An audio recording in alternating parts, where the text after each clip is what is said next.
All right, ladies and gentlemen, it is your favorite warlock here, practicing necromancer.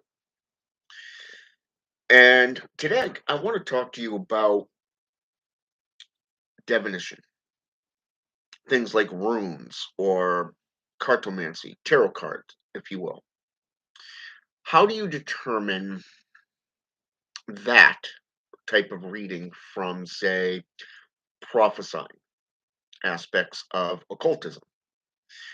Well, today I'm going to kind of talk to you about a reading I've been doing lately and kind of break it down for you. I'm using the Ian Daniels deck. Okay, this is a vampire deck, so that you can go out and get the tarot card deck for yourself. And as I've said in the past, modern day term tarot card was actually originally cartomancy, going back to the 11th century.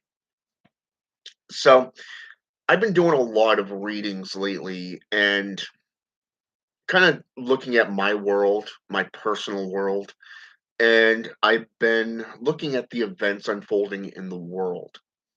And I know I'm not the only one who is viewing the signs, okay? The signs of change, the signs of struggle, hardships, things that,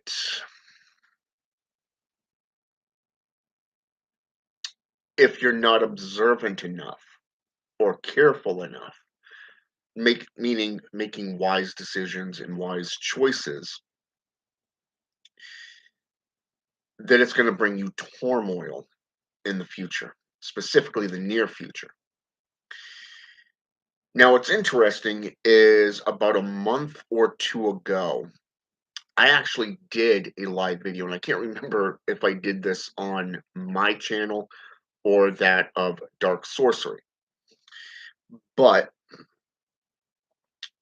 I spoke about events that were going to unfold this year and things that I saw and was beginning to see things that were unfolding that were kind of disturbing but predictable, and things that were going to more or less impact the world. Okay. So here we are about a month or two later, and we're already seeing quite a bit of the signs taking place. Now, according to the clock, June is when the nuclear holocaust is supposed to kick off. Okay.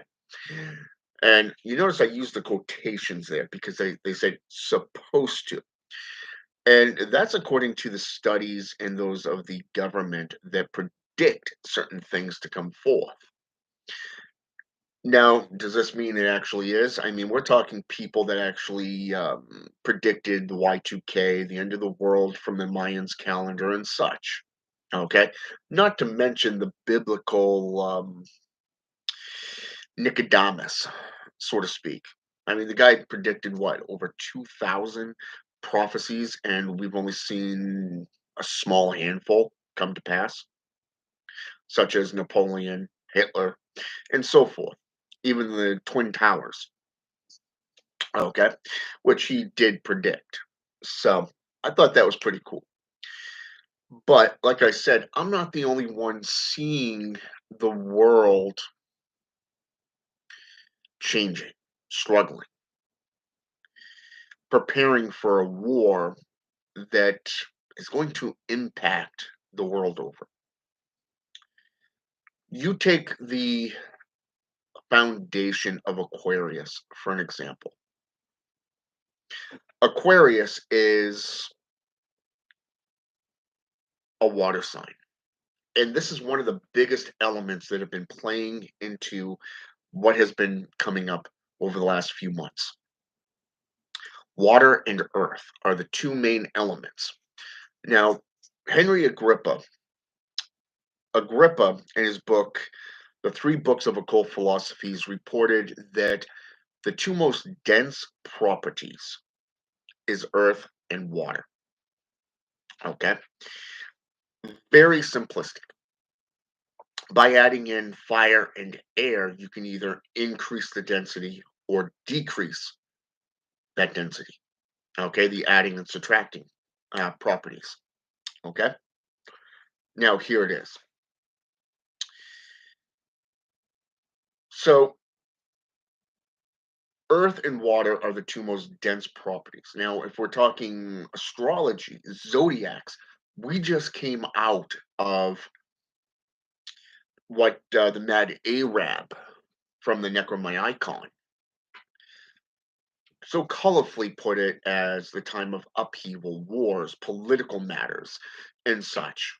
Okay, this is January 15th to February 19th.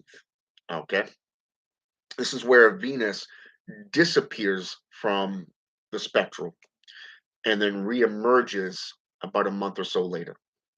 Okay, this is the time of Aquarius. This is when tornadoes, storms, upheavals, disasters, political upheavals, and a lot of bad mojo tends to take place.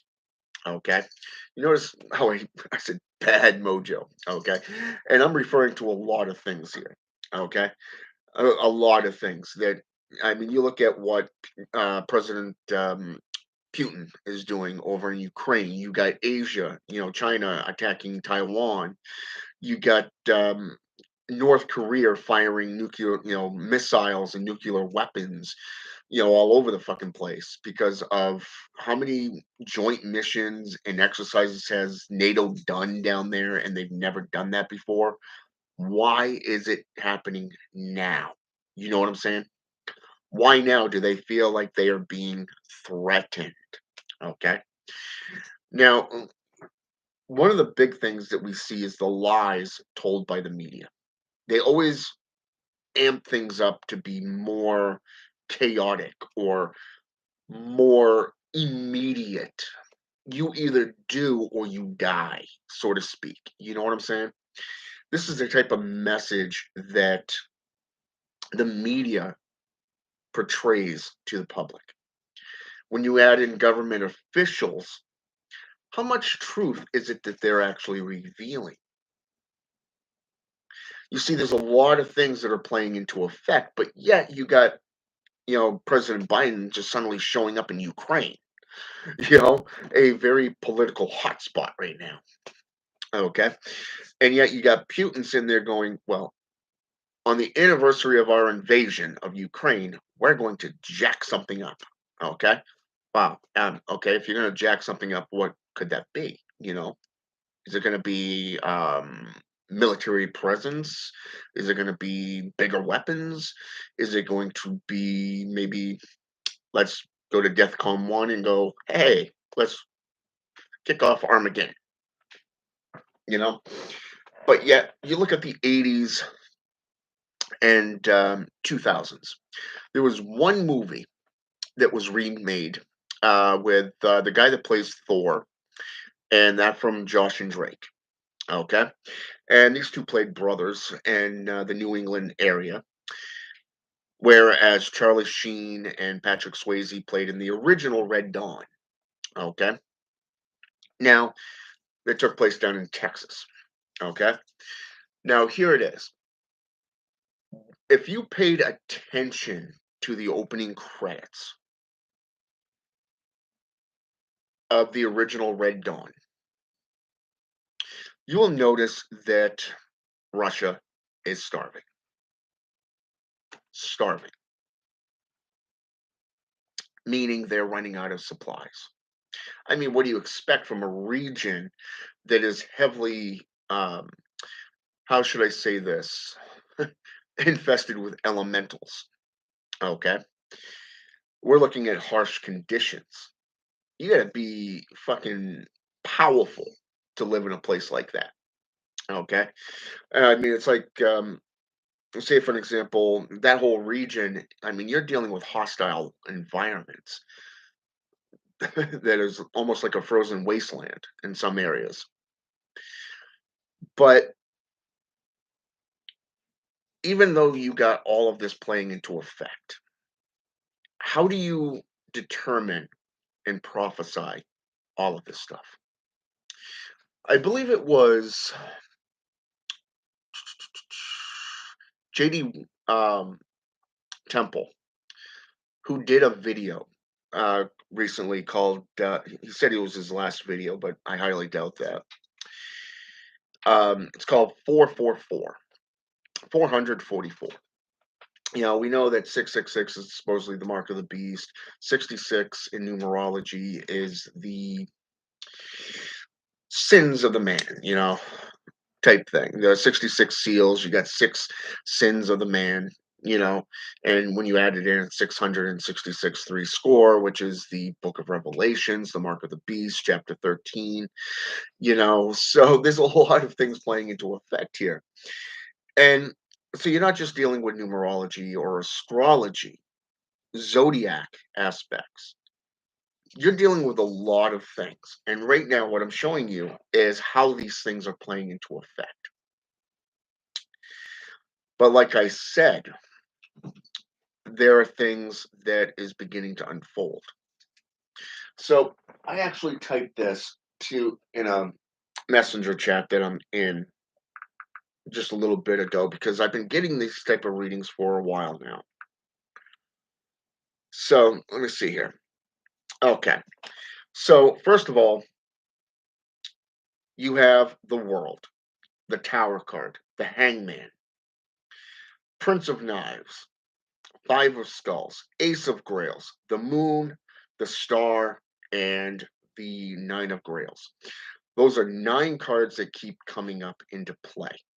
Now, let's break this down for a minute. Number 1, the elements that play into effect constantly is earth and water. Okay? Astrological symbols. You got the sun, the moon, Saturn, and Jupiter.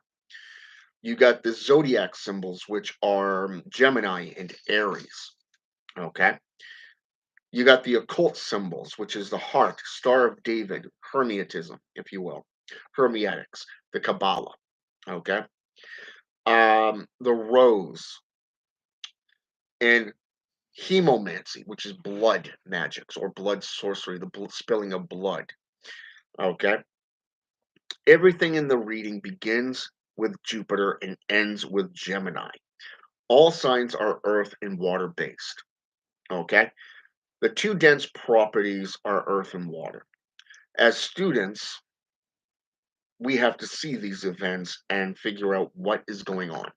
Okay? So, that was just a quick little rundown of what was in this reading, which is right here in front of me, to my left. And if you follow biblical aspects, say the JCI, the Judo Christian institutions, the rose symbolizes Jesus Christ. Okay, it is a symbolization of Christ. Okay, but it is also, depending on the color of the rose, symbolizes love or friendship, passion, desire. But like I said, you've also got the Tower card playing into effect here. So the World card is showing you that it's affecting the entire world.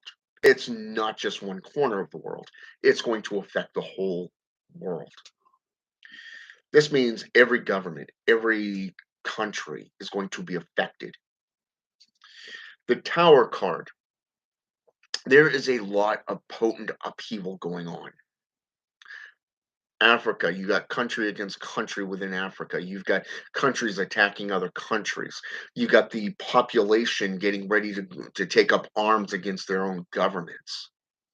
Okay, these are just some of the facts that are playing into the news outlets that you're seeing, not just the polls that are being taken.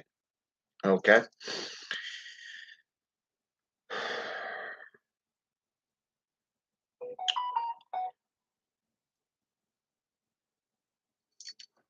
We know that Earth, the Earth-based properties can grant life, but it can also be so harsh that it takes it. The Grim Reaper, if you will, the sheath, which is ironically is what the moon card is actually holding, whereas the world actually has the viper, as in the actual snake. But if you think about the tower card, what does the tower card actually bring forth? A lot of people they see this World War III. Hmm, no. What it means is it is the destruction and creation process. For anything to be created, you have to destroy it. Okay. You look at let's take the most basic things here. Let's look at political. Joe Biden is still leading the assault against Donald Trump. Now you have this secret council being brought into play to bring in the latest amount of information. Hmm. How much of that is actually reality? Because you don't have secret councils in a government. You have the courts. You have the Department of Justice. You have things like the American Civil Liberties Union that is like a third party to the government. You have court panels such as federal court, civil court, state court, and such. So each level is higher than the next, ending up with the Supreme Court, the federal courts systems. So there is no secret council within this. That's the first thing you have to understand about the lies and the deception that is being put out there. So the BBC News put out an article against E.A. Koenig because he refused to talk to them. We know this from last year, okay, and the year before that. But it took them 6 months to literally paint that picture between two articles, just two simplistic articles, to have him removed from social media outlets. Why? Because he was a threat to freedom of speech, freedom of religion. Was he taking the funds from the JCI? Was he taking the, how should I say this, the people out of the ministers' mouths, so to speak? Hmm. Interesting how that played out. But those are just some examples of destruction and creation. He had created such a powerful, impacting organization that took place over the last 7 years, the last decade, if you will, at the most. But yet the government's been around for 300 years, 17th century. Even back then, it was corrupt. So every time we get something good in our lives that is benefiting the people, the government switches it up. Now it's illegal. But now you have so many different divisions, subdivisions, even, like the World Health Administration, Worldwide Health Administration. They'll sit there in one moment and say, brownies are good for you. Oh, wait. Now we're going to tell you, oh, they're bad for you. Oh, salads are good for you. But wait, no, they're not. An herbalist that sits there and studies herbs and plants and the vegetables that we ingest will tell you exactly what these properties do for your body, how the enzymes awaken you. For an example, if you have certain Let's go with grapes for an example. Grapes are acetone based. They kickstart the digestive system. So it gets your stomach moving better, quicker to start digesting what you're putting into your system. So right there, you got the creation process of, okay, you got this is food is good for you. This stuff is not. Too much sugar, that's common sense. Too much sugar, not enough H2O, you're going to clog up your system. Your kidneys, you're going to do damage to your body. That's just common sense. Okay. So everything we're seeing worldwide right now is they're trying to create something for the next generation.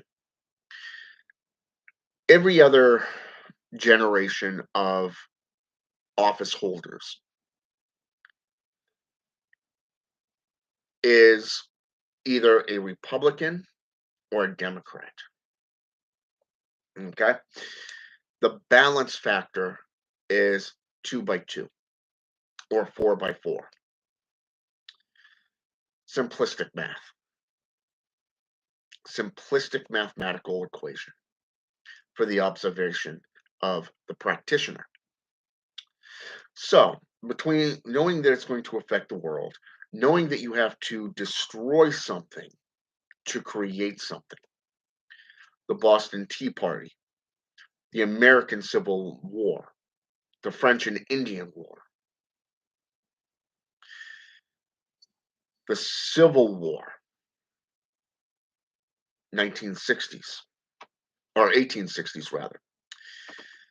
So, right there, you have three different wars. Four, if you count the War of 1812, which is more of ocean-based warfare. You know, the Navy, not just the land-based. So between the 17th century and 1865, we've seen massive warfare, implementing both destruction and creation processes. On one hand, the Americans, Revolution, for an example, let's go with the French and Indian War. It expanded the colonies. It expanded them, doubled. It doubled, if not tripled, the country. The American Revolution separated the link between Britain and the 13 colonies. Hmm. Okay. Now you have a nation. Now you got the American Spanish War, the last 25% of the country was now a part of America.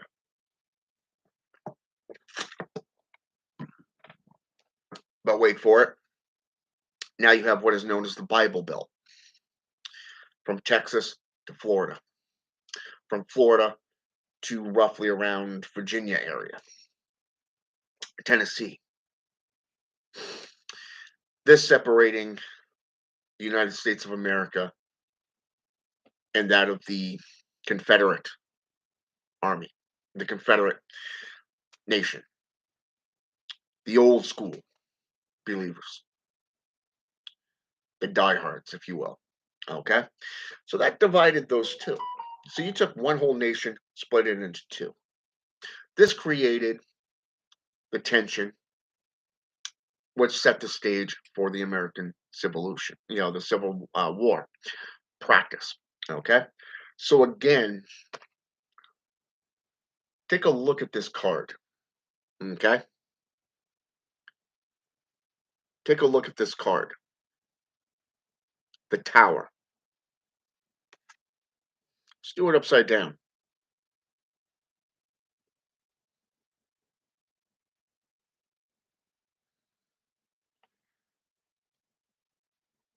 The creation process Even in alchemy, an alchemist knows that you have to destroy to create. You have to take something from its most basic, its most plenteous properties, break it down into its most basic elements to be able to forge it into something new.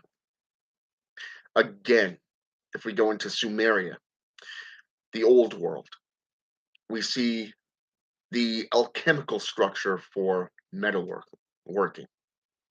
They had the strongest weapons out of every nation back then.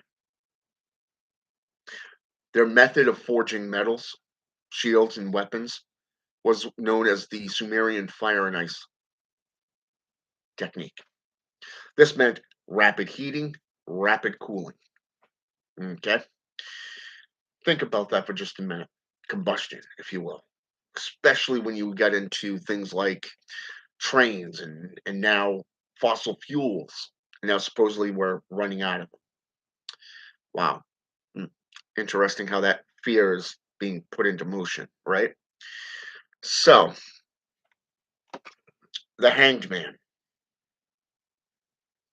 The hanged man aspect of this. You're seeing where things are being torn down in modern day. We're seeing that age where the American people, and it's not just the American people, you got the Russian people as well. You've got the African-based people. You got Chinese. You got Japanese. You got rich folks like Elon Musk sticking their 2 cents in. Oh, I see Japan disappearing within the next 50 to 100 years. You know, Chinese are now supposedly going from one child per home, again, human reproduction, to say, for example, two per family now, and because their numbers are starting to dwindle. Okay. So we're seeing the same type of fear. Nobody wants to die. You know what I'm saying? Nobody wants to die. They want to live. But if you think about it, everything that lives must die, and everything that dies must live. What is the one component that every single one of us has in common? Not just cats or animals. Blood, right? Blood. Because blood is the essence of life and death. With it, we live. Without it, we die. Okay? So, Prince of Knives, the warfare applications with the pink rose, the pink and white rose. Again, we're right back to the rose. Okay? So,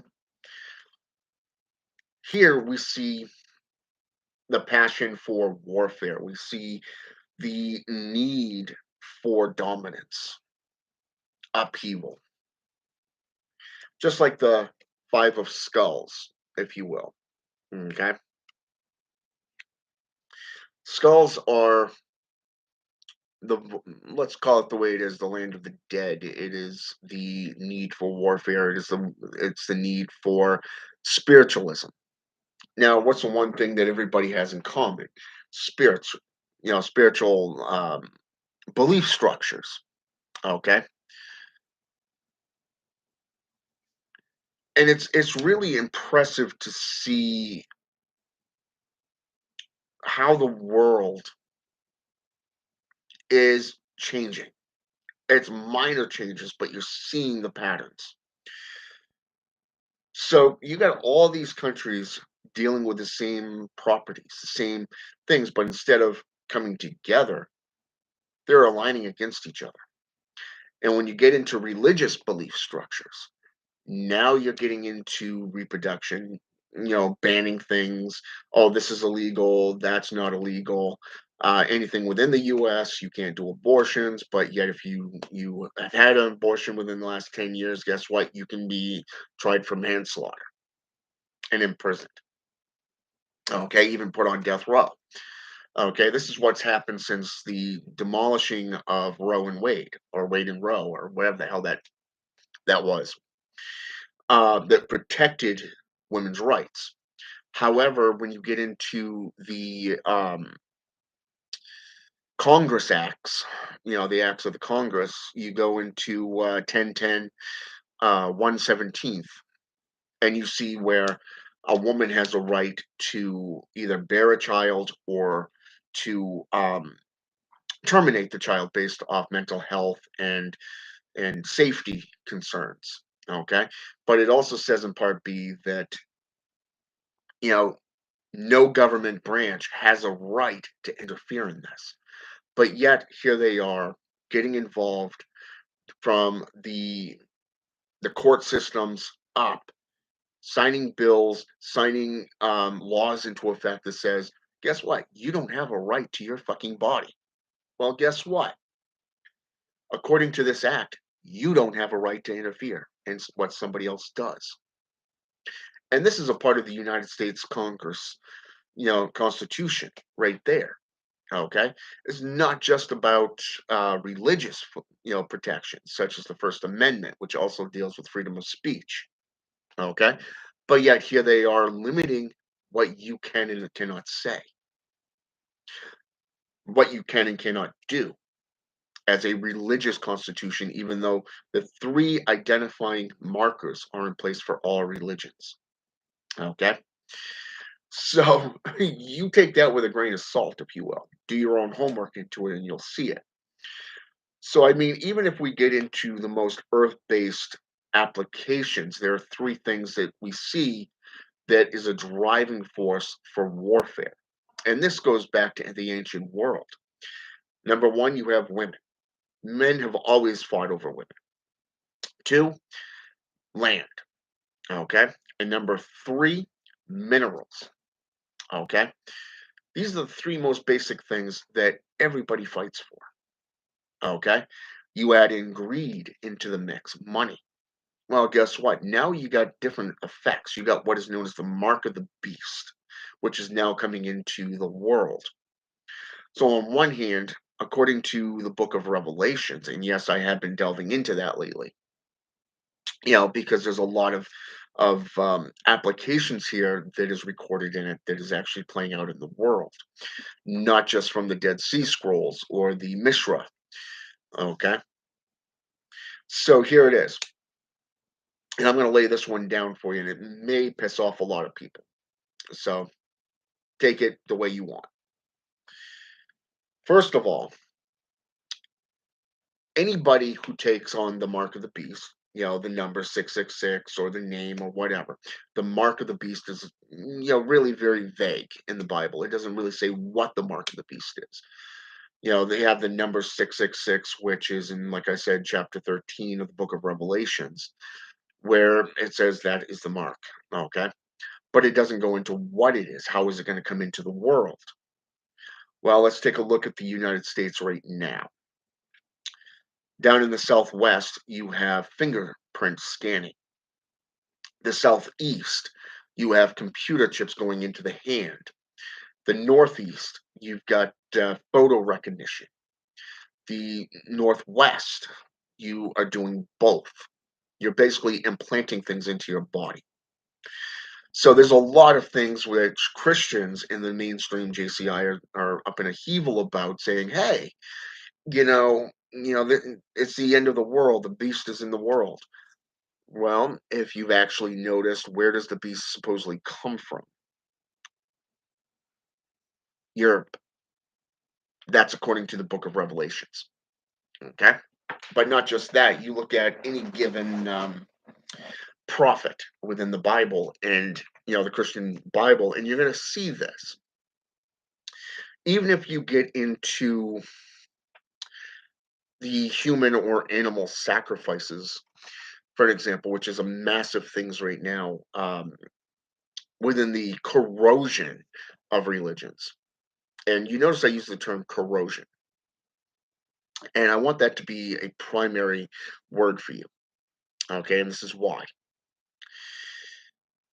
Because of the government standing on sexual orientation, sexual reproduction, if you will, rights. And it's like I said, this is worldwide, not just here in the US, is you have governments telling you what you can and cannot do with your partner.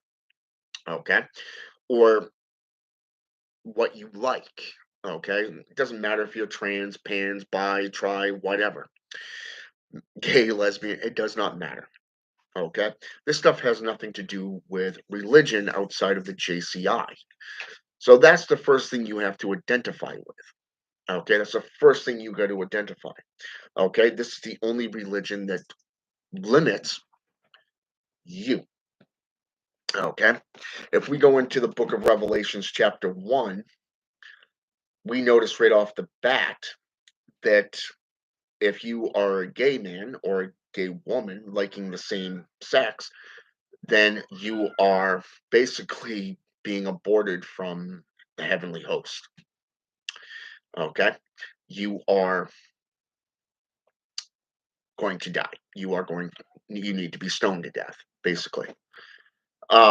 If we go into Genesis chapters, let's go with 7 through 19.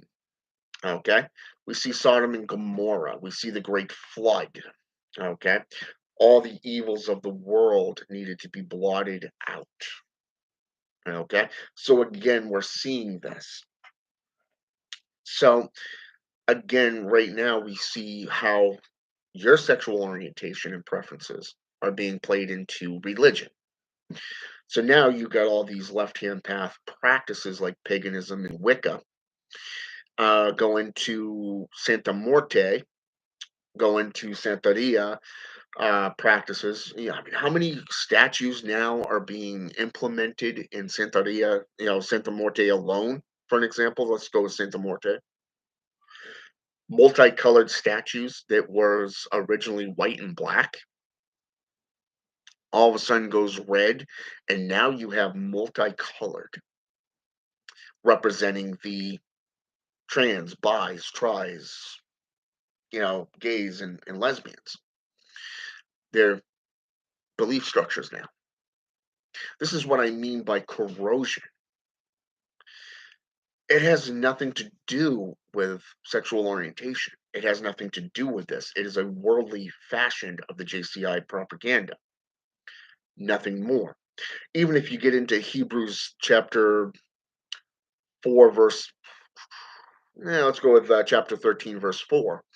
It says, keep the marriage bed holy, okay, meaning man and woman.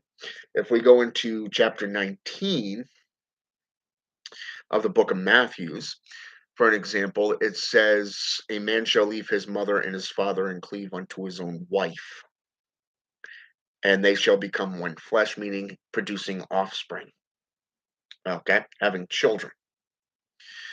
So, this is the way the world is. The world runs off fear. This is the first thing you have to understand. So, right here, Five of Skulls. Understanding you, understanding your own world. You can begin the life process. The Ace of Grails. The Cup of Grails, depending if you're going by the mythology of the church from the Crusades, the Holy Grail, to that of the blood of Christ. Every life has it, the immortal well, if you will, the spring of life or whatever, which is in European traditions, brings immortality. It takes somebody who's dying of cancer and makes them well. Somebody who is old and makes them youthful again. Um, there's a lot of myth and a lot of traditions out there. So, but the one thing that's always been in play is duality. Duality has always played into account of oppression, has always played into dominance, both from political to just tribal, even. Okay, going back hundreds of thousands of years. So, I mean, let's take a look at just a couple of these real fast. Modern day, you have Satan versus God. Okay, Before that, it was Michael versus Lucifer. Before that, it was Michael versus Belial. Okay. Going to Zoroastrianism, and you have, guess what? Ahura Mazda, the mad god, versus Orion, the black god. Going to Slavic witchcraft, paganism, you have Belobog, the god of light, versus Chernobog, the god of darkness. Okay, I'm not combining these as one being in all these traditions. No, that is not for me to say or for anybody else. It comes down to your own conclusion and your link to those spirits, to those beings, those entities. It is just the identical markings that show them being light and dark. Horus and Set, yeah, exactly. And then you also have Phosphoros and Hespios in ancient Greek, the day god and the dark god, if you will, the god of the moon god or god of night, if you will. So, I mean, every single religion, every single pantheon has this. So, in a religious sense, you have a good guy and a bad guy. Simplistic notions, right there. Okay.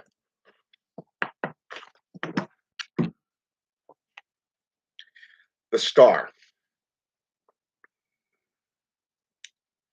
The star is a water-based element,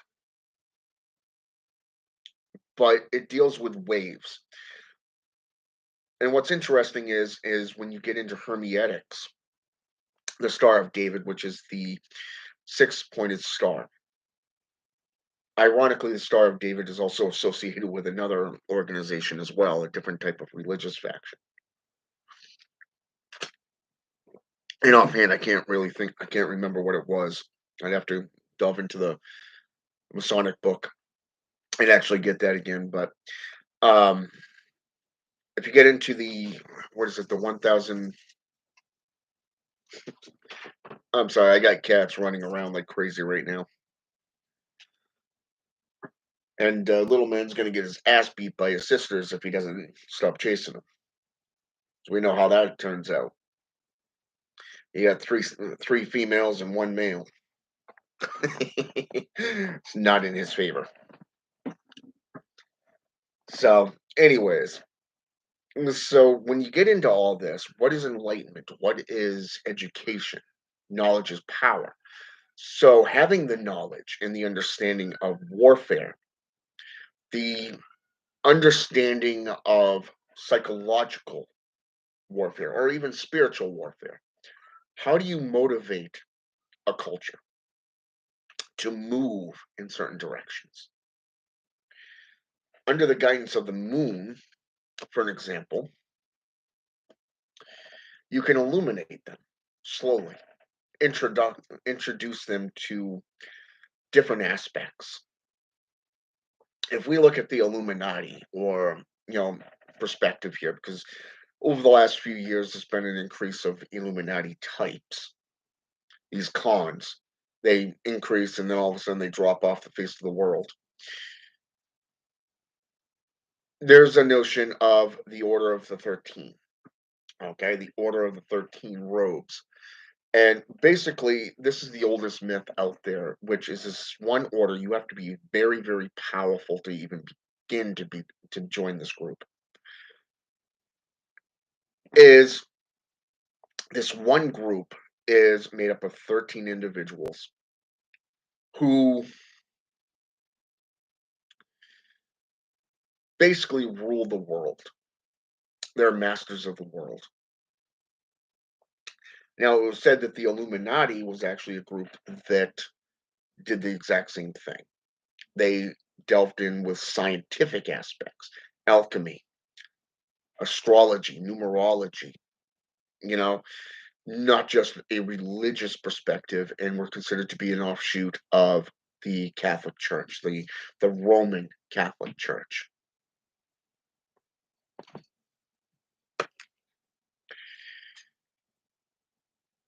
The Nine of Grails. the union.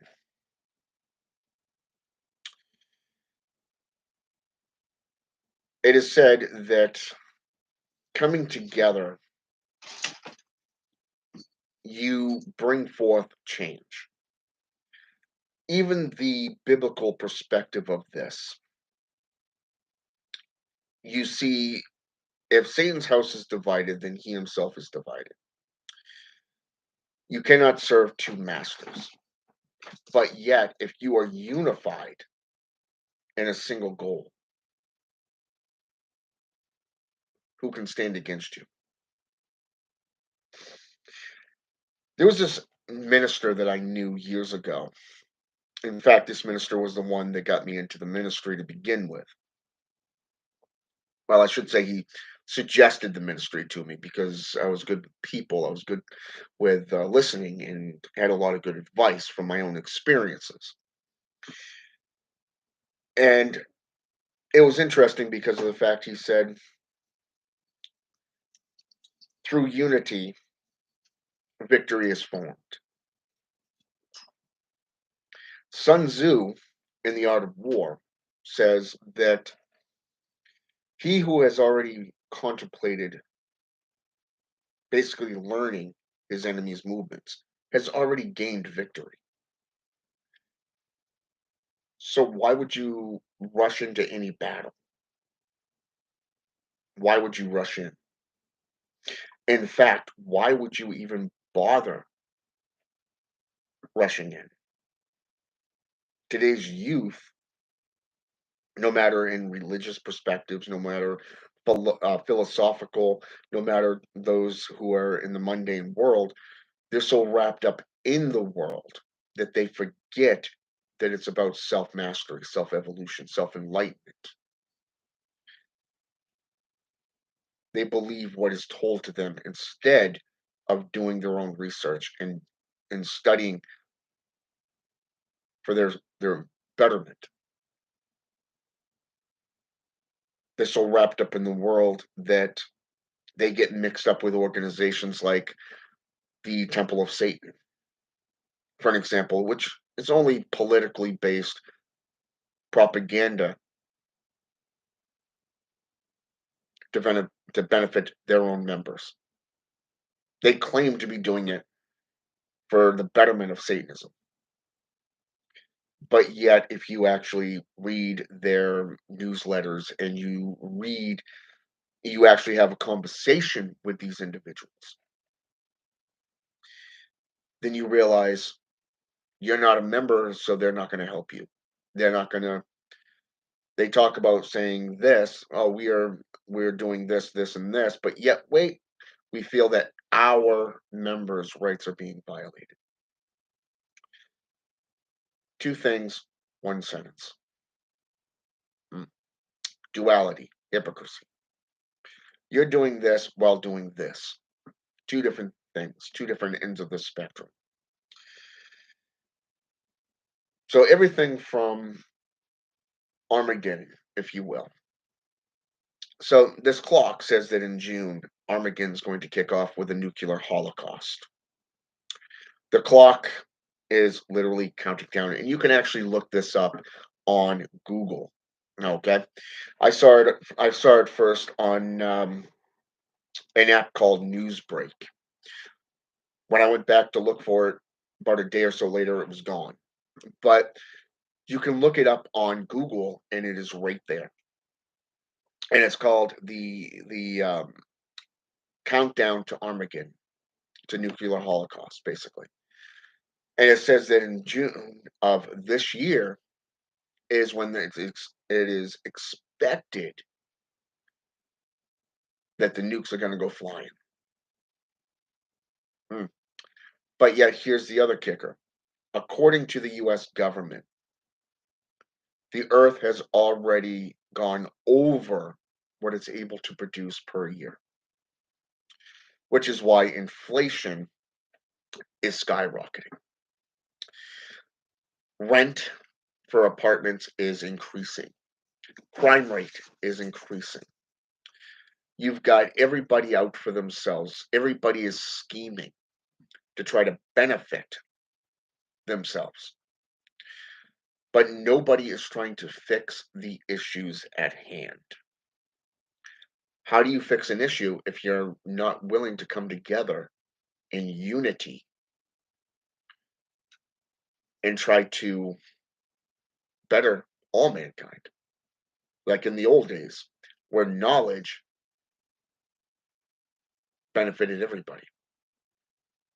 Greed has run amok in this world, and that is all people see. My own mother, for an example, is one who focuses solely on money, always about money. For me, I could care less about money. I don't give two shits about money. It is worthless to me.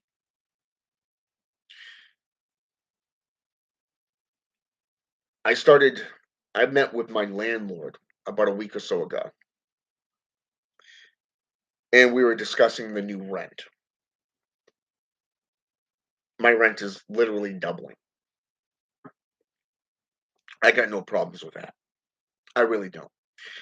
But yet she was so concerned because my son is on my lease. He's 5 years old. Okay. 5 years old. My son is five. Here it is. Well, we got a couple issues that I want to talk to you about and discuss with you. If you, because you work, you have this amount of income coming in, your rent is doubling. Now, here's the three aspects. You pay this as an overall and keep everything the way it is, or you remove this, your rent goes down to this. If you remove this, your rent becomes this.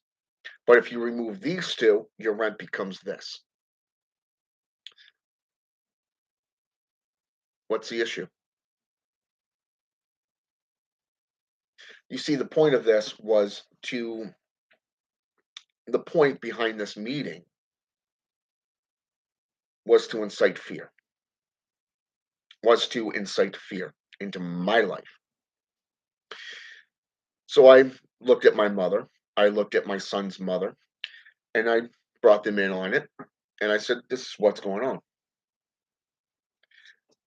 Now, let's look at this landlord's history. Okay, this landlord, Bradford Commons, Harbor Management. They're based out of Massachusetts. Okay, Bradford Commons is about a 10-minute drive from me. That's where the office is here in my area. Okay, but my landlord is Harbor Management. So here it is.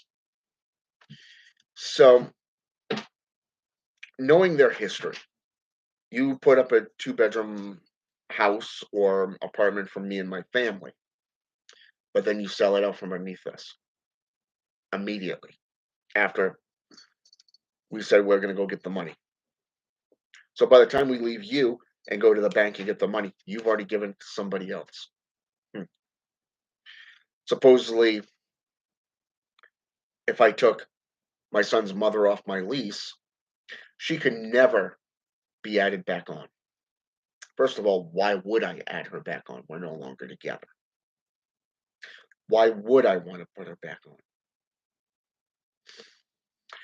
Second of all, now you're telling me to remove my, I can remove my son's name from my lease, but wait, you could add him back on.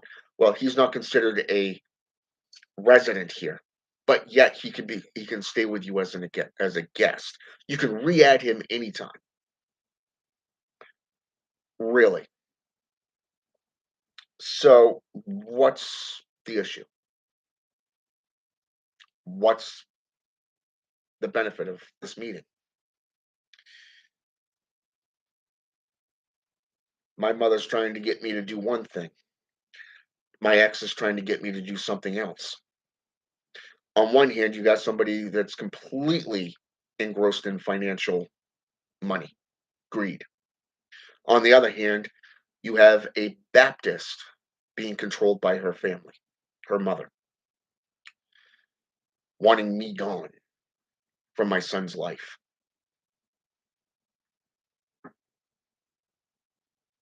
You add the landlord into it. This is This is called a spiritual and physical attack. Okay. This is called spiritual warfare. Does it mean I have to play their game? No. Why? Because I see how things are going. First of all, I can bring legal charges against him easily for harassment, for stalking, for fraudulent activities because of all the evidence that I've gathered over the last 6 years, the last decade since moving into this apartment. There's other avenues that I can take where I don't have to go into my ritual room and curse your ass into damnation. I don't have to sit there and threaten you with this, this, and this. No.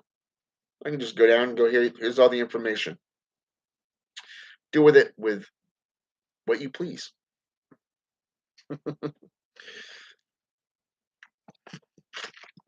You see, the world is the same way. And all the events unfolding in the world today is going to affect us all, our own personal wars. It's going to affect us on various different degrees. First of all, you go into your grocery store. How much is a carton of eggs these days? It's gone up by at least $3. Gas has gone up by almost $4, if not five. Inflation is increasing. Everybody's trying to force money down your throat, saying, "Oh, we're giving this, pat us on the back for this, this, and this. Oh, we're putting out stimulus checks. We're putting out relief checks and all this stuff. We've saved up for this, this, and this." Wow, good for you. Must be brilliant to sit there and separate funds the way you do. But look at it like this. You're sitting there, your perspective on this is you're already what, $7 trillion in debt? According to the government, China basically owns America at this point. Why don't you just fucking collect? Just saying. You might as well. If I mean, if you're going to go to war, you're letting a country dominate you when you hold all the cards. You know what I'm saying? Wow. And that's just the world. That's just China versus America. You take Putin versus NATO. Oh, we're going to sanction you here, here, and here. Do you think that's going to stop him? He's already declared war. He's already committed his country and his troops to invading nearby countries. Hmm. And your goal is to sanction? You're not going to get involved, but yet you're going to send armaments such as tanks, rockets, missiles, ammunition to the Axis countries that will eventually be used against the American people and their allies. All American allies are doing the exact same thing. But yet people don't realize that it's called cause and effect. You're dancing around the issues. Dancing around the issues. You're being ruled and controlled by fear instead of fixing the issues. You're dancing around them. Let's toss money at it. You know, they'll walk away, they're happy. Nothing gets fixed. The American people can conquer the government. impeach anyone that they so feel fit to do, but yet they're willing to give up their rights and let the government trample all over them instead of fighting for what they want. And then you wonder why people like me sit there, we're the obstacles, we're the black sheep, because we don't associate with the world. We're not a part of the world. I don't give two shits what happens to the world. My main concern is my family, providing for them, taking care of my son, doing what I love doing, which is performing sorcery, communions, bettering myself. What happens outside of that? It's not my concern. It's what you need to do too. But you're not going to do that because it's all about being a part of that world. What is the one thing that you see all over the place? Social media to social standings, communions, segregation, denominations. Look at churches, for an example. When's the last time you went into a church and saw everybody united with a single goal? Or an offering plate wasn't put out?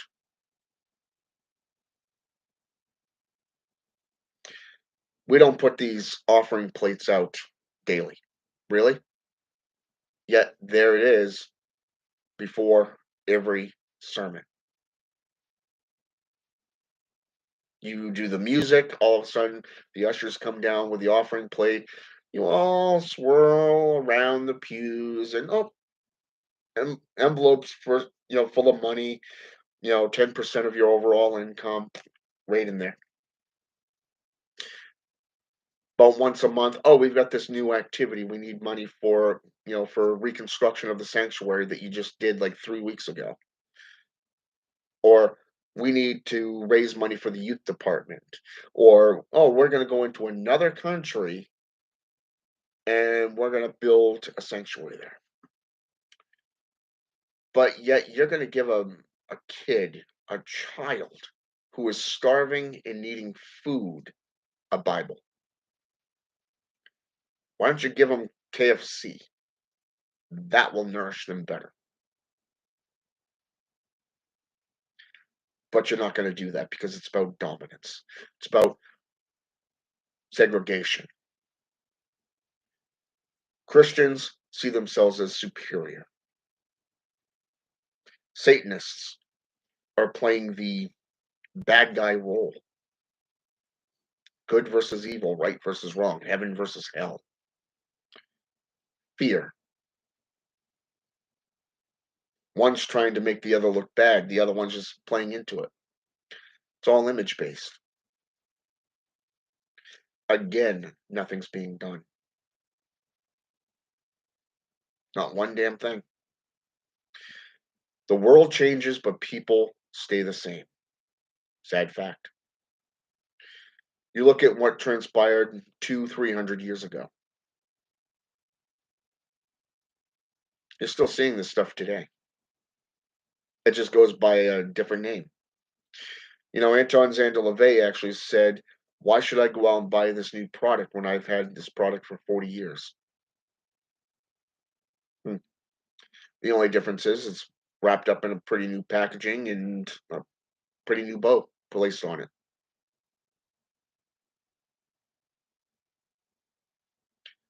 Precisely non-existence.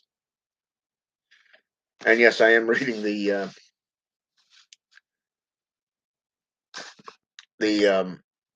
messages too. So just to let you know, if we gave up money, we gave up the sense of control. Because let's face it, you don't control anything.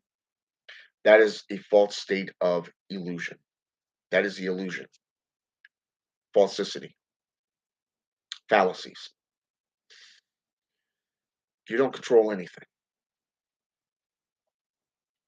You control your own world. You don't control what happens in the world. You learn to survive. You learn how to create and forge the tools needed to survive in a harsh, brutal world. As a necromancer, I look at this world as being a dead earth, a black earth. That's exactly what it is. It's cold, unforgiving. You want to be an alpha predator? Guess what? Then you have to learn how to survive. You want to be an alpha? Then you must become the alpha. You must apply the mind state, the wisdom, the knowledge, create the patience. My ex, I picked her up last night, about 11 o'clock last night from work. Took her and her coworker home. She looked right at her coworker and said, "He spoils me rotten." She and I are not together, but yet I'm always there for her because she is the mother of my son. She is family. I look out for my family. If you're considered a part of me and mine, you are protected. You are looked out for. I am the alpha. Even my mother, her boyfriend, my nephew, everyone comes to me, tells me things, unloads their burdens upon me. Why? Because I'm the alpha. I'm not just an archbishop. On one hand, yeah, I'm an ordained archbishop. Wow. I'm a minister. I'm a high ranking minister. Wow. Okay, that's just a title, it's an office. But if you want to be an alpha, a true alpha, then you have to lead by example. You have to have the wisdom, the courage to stand on your own, to do what is necessary for your family, for your world. But if you're going to get into the world and you're going to start getting into all aspects of it, guess what? That's when you have to know what you're talking about, which means you've got to research, you've got to study, you've got to observe. And in this case, like I said, cartomancy is a great way to acquire the knowledge. Where is things going? What's unfolding? What should I do personally? I always reflect upon any given gnosis. I do anywhere from half a dozen to a dozen readings on a single question, just with cartomancy. I'll go into my temple, which is right there, right here. I will call forth the necessary spirits, entities, ancestors that I and open up my temple to them to come forth and to answer the questions, to sit there and do what is needed to find the answers. This is what's going on. How do I move beyond this? What steps should I take to achieve this? Hold on for just a minute.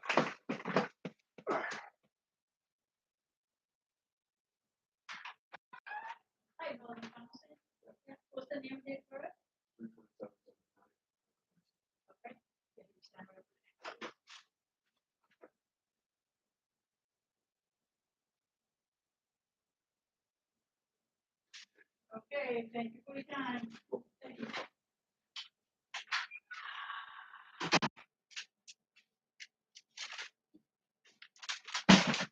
Alrighty. That was a package that I just had coming. So I apologize. I was wondering when they were going to show up. So, anyways, as I was saying, you got to know what you're talking about. And this takes many years, unfortunately, to be able to master. It is not something where you wake up one morning and go, hey, I'm going to open up a business for scrying or tarot card readings, getting into all aspects of the void, be it spiritual warfare or whatever. No, you have to master your craft. You have to forge it like you would a sword, a shield. It's taken me almost 13 years of dedicated, committed practice to my ministry. From getting into the ministry, learning about how to become a minister, becoming an archdeacon to in 2011. 2013, I became an ordained priest, and as of last August 4th, an archdeacon, a archbishop rather. It's taken me a long time to get to that level. Now, sure, there was one little shock value. I wasn't expecting to become an ordained archbishop. I was expecting to go, one more notch, which would have been to become a bishop, which was a little surprising when the computer system kicked back and bumped me up even further. So that was a surprise, and that that's a blessing from the universe. That's a blessing from the gods that I serve. The ancient ones that I serve and work with. So I mean, there's a lot that you can do from learning psychology, learning about death, learning about what surrounds the craft that you are doing and performing. But if you want to be an alpha, you have to learn about what it takes to become an alpha. What kind of mind state do you need to have? What kind of mentality do you need to have? What tools do you need at your disposal to be able to do this? I'm putting out right now over 3 grand a month. 3 grand. Okay. Exactly. Sigma. I'm putting out over 3 grand a month. I mean, right now, my rent is $1,004. $1,004. It went from 502 to 1,004. I'm putting out $500 right off the bat on top of that for a car payment that I'm paying off 13,700 for, and it was originally 19,500. Okay. On top of that, you have the smaller bills that you're doing, grocery bills, okay, car repairs. I'm actually helping my ex right now with $6,800 for a new engine. And it's ironic because everybody comes to me because not only am I invested in certain aspects of stocks and bonds, right now I'm experimenting with all this stuff because it's new to me. But I took the formula of taking a penny, placing a penny in a jar for each day. Now, each day I would double those pennies and I would increase that profit and I would not touch it. So if I take a paycheck, for an example, let's say for an example you get paid $100 a week, okay? You take $25 of that, just $25. Let's say $20, $25, and you put that in an envelope and you set it aside. Within 6 months, you'll have roughly about $1,000. Okay, that's $25, and you're doubling this every time. Every time you're doubling it.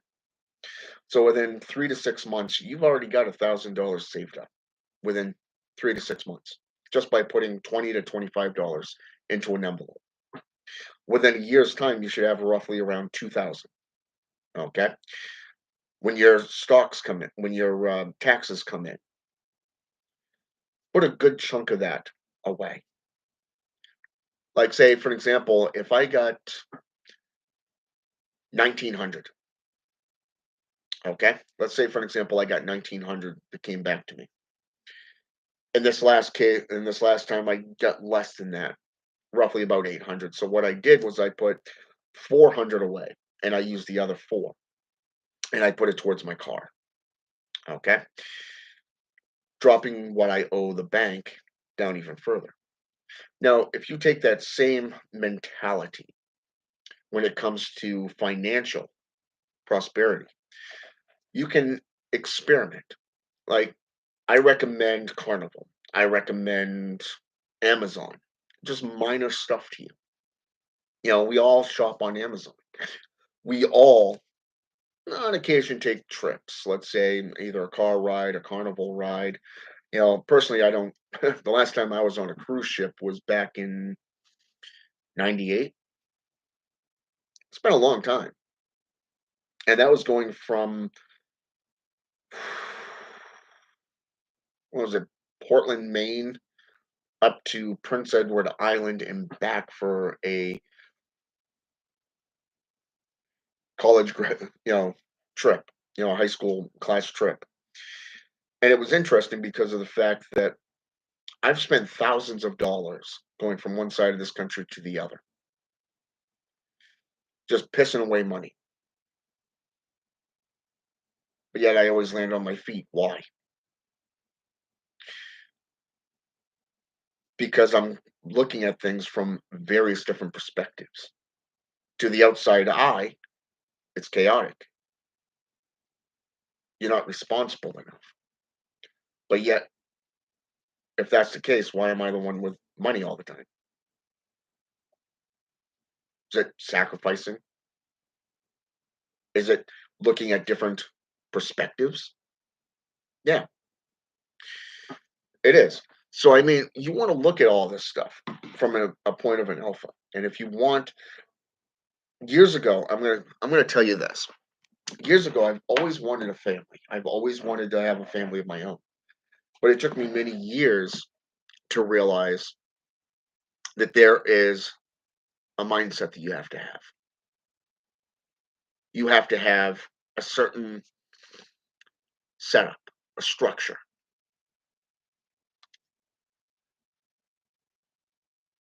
The tower card. You have to have a car to get to an employment. You have to have an employment to have a car. You have to have a house or an apartment to have the girlfriend, the wife, if you will. You have to have a place for her to nest.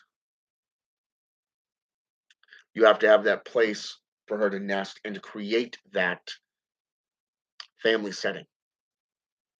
Do families always work out? No. Unfortunately, I was on that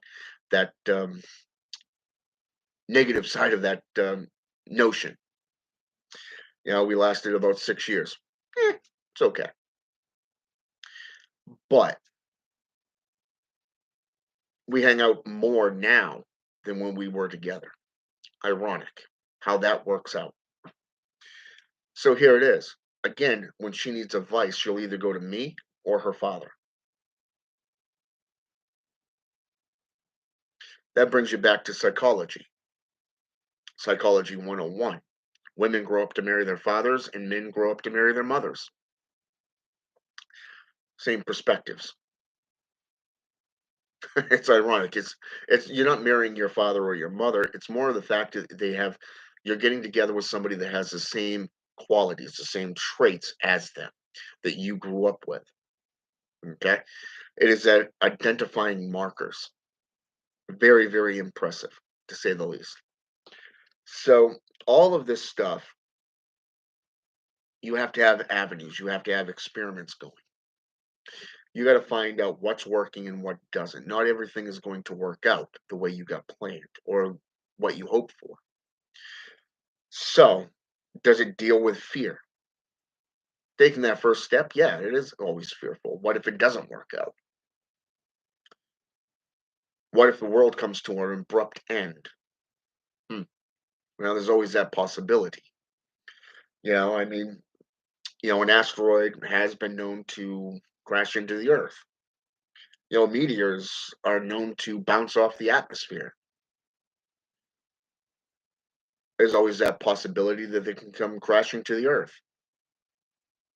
You know, if we go by the Dead Sea Scrolls, say the Scroll of Amran, then we go by, say, for an example, the Mad Arab from the Necronomicon, his perspective on Aquarius, how the sons of daughters of Belial, Belial, which is ironically also incorporated into the book of Leviticus, nicely, being the children of Belial, the disobedient ones, as opposed to that of Michael and the sons and daughters of light. Hmm. Political upheaval, devastations, world wars.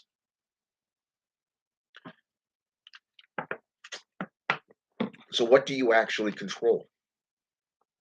What is there to actually fear from the future, and how can divination help you? Here it is. You take all these things that you fear, things that you want to learn more about, you break it down into three aspects: remote viewing, projection, astral projection. Okay. Astral projection is where you're communing with otherworldly forces, such as demons, jinn, ancestors, the old gods, if you will. If you're into the Enochians, you're probably going to be working with the celestials, the angelics. If you're into demonolatry, then you're going to be dealing with the diabolical. You're going to be dealing with the demonic. If you're into Buddhism and Hinduism, you're probably going to be using the jinn or the Devi, the old pagan deities. If you're a necromancer, you're dealing, or into the African Caribbean traditions, you're dealing with ancestral, meaning your ancestral lineage, or you're dealing with the Loa or the Orisha, the Exu. Okay, either way you look at it, you're going to be dealing with some force, a form of spiritual or supernatural entity. Okay, so divination, be it runes, be it astral projection, mediumship, be it runes, cartomancy, Ouija board, the scrying mirror. It allows you to work your mind, calm yourself down to the point where everything can be put into perspective. But if you're looking at future events, you can actually look at it as roads. Even in, I believe it's chapter 7, verse 13 and 14 in the book of Matthews, it says there are many roads, but only one gate. So, if this is true, there are many avenues that you can take that will get you to that gate of where you want to be. Look at the road of where you are now, where you have come from, past, present, and future. Cartomancy is perhaps one of my most favorite and most used techniques that I use for tools to master my own world, to what I am employing. I like it. Not just the designs, but it covers the Ian Daniels deck. Let me put it to you this way: I have 7 to 8 cartomancy decks. Okay. Tarot card decks. I have 2 rune decks. I have 2 Ouija boards. I have um, several pendulums. I have 2 types of scrying mirror, scrying crystal balls. Okay, but the biggest thing I have right here, my own mind, because I'm able to make the choices for myself. I'm able to make the choice based off the information, the data being collected from all avenues, be it dreams, be it ritual, be it meditation, be it divination. All of these allow you to see what is to come and to steer your way through that proverbial minefield. You don't have to get dramatic. You don't have to go, oh my God, the world's coming to an end because such and such a person said so. The world's always coming to an end for dramatic people. Sad fact, but it's true. This is why they've been known today as Karens. You take Christian Day for an example. I used to be friends with him on social media. In fact, I love his book, The Witch's Book of the Dead. Out of the blue, this one day, he comes to me and he's talking about how somebody, such and such a person, called somebody else a monkey. A monkey. Hell, I look at my son and I call him a monkey butt. I call him a puppy monkey baby. You've probably seen the commercials back in the '90s for that one, you know. And and you're sitting there saying, well, it's racist because he called somebody a monkey. Well, I'd call you a drama queen. So what I did was instead of feeding into his delusions of grandeur, is I played the devil's advocate. I asked him a bunch of questions.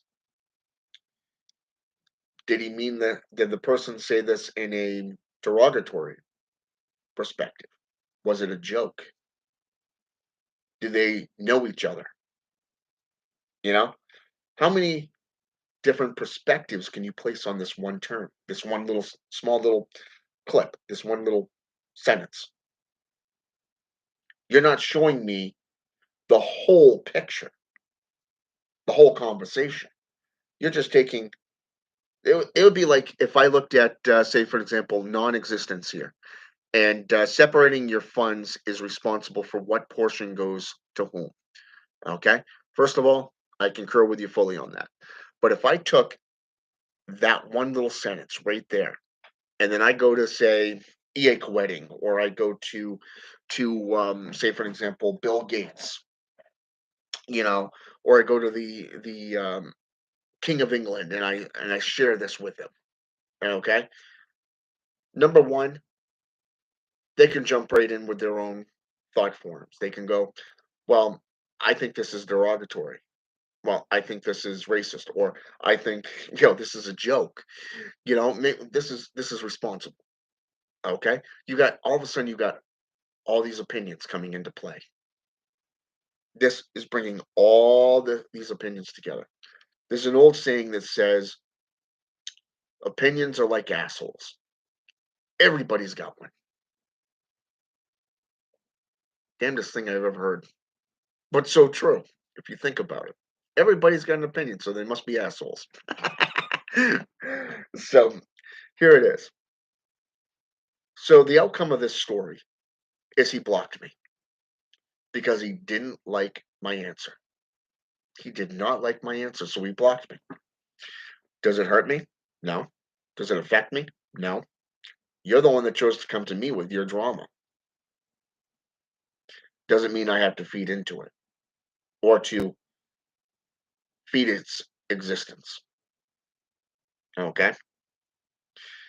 If you take the same mentality and you focus on your own life, you take the tools that you have that works for you, not somebody else. Okay? But for you and you alone, because it is your responsibility to feed yourself in all applications. This means financial, It means spiritual, mental, emotional, whatever you need to do to find that balance, to gain the answers that you're seeking. Prophesying something doesn't make it come true because down the road, that information that you have to, say 2 months ago could change to something new today. Okay. The world is always evolving and changing. This is a fact. Divination allows you to see beyond the bullshit, beyond the chaos, the corruption. That is why I choose this over talking to a dozen people. Why? Because when you get more than one person telling a story, eventually it's going to become corrupted. Things are going to be misinterpreted. Things are going to go, say, for an example, not being added into the conversation. And next thing you know, you have five different things coming back at you from a story that you started.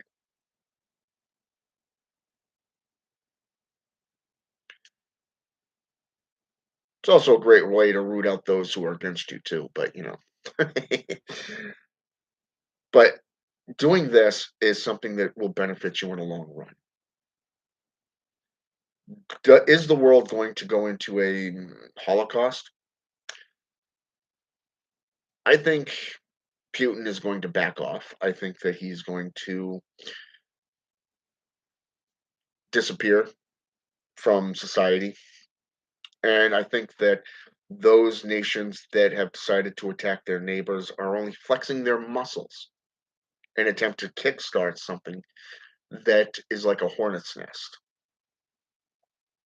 If people sit there and ignore them, they'll go away. Things will go back to normal. But what is normal? Your normal is different from my normal.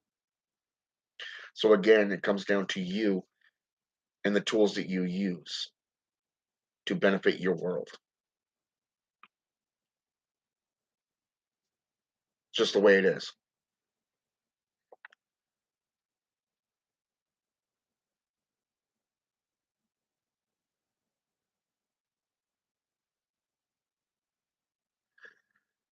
Exactly, Connor. There's an old proverb which states a man who does not learn from history is doomed to repeat it. Unfortunately, the sad part is most of society chooses to repeat the same old, same old. They don't learn from it. They don't grow. Things like racism, or say, for an example, the need for conflict, drama, should have ended years ago. Things that were like women's rights to vote or to join the military, gays, for an example, being able to join the military, um, things like reproductive rights, religious equality, should have ended 3 centuries ago. You know, women's rights should have, you know, been put to rest back in the 1950s with the women's movement. You know, but instead, every so often, every generation brings the same drama with them. Okay, this is the thing about history that one has to realize. So, by realizing that nothing's going to change from a human perspective, you can predict things as easily as you breathe. The world is always going to turn, it's always going to change. Water is going to increase, earth is, the land is going to decrease. You're going to have changes from a geomancy perspective. The changes in the temperatures from aeromancy is always going to fluctuate depending on the season. There is a season for everything. There is a time for everything. But until humanity decides to stand up and say, enough's enough, you're going to have all this drama. You're going to have all this political upheaval, slavehood, segregation, subdivisions, and everything in between that is run and ruled by fear. Only you can discern whether to allow it in your life or not to. The readings I've been getting lately has been the density aspect. Earth and water. Water is for healing. Earth is hostile. These two elements mixed in with the male, the feminine, and masculine aspects of Jupiter, Venus, and Saturn, not mentioning the moon and the sun, tells me exactly what's coming and what needs to be done. The illumination is both aspects, both ends of the spectrum. And this is completely different from what was put forth about a month or two prior. You're seeing a lot of minor changes. You're seeing a lot of minor things that are changing for the better, not just for the negative. But the one thing that is definitely in your face is the world and the tower. Those are the first two cards: the world, the tower, the hanged man. Three major arcana right up front. Then you have the star, the moon added into this about three-fourths of the way through the reading.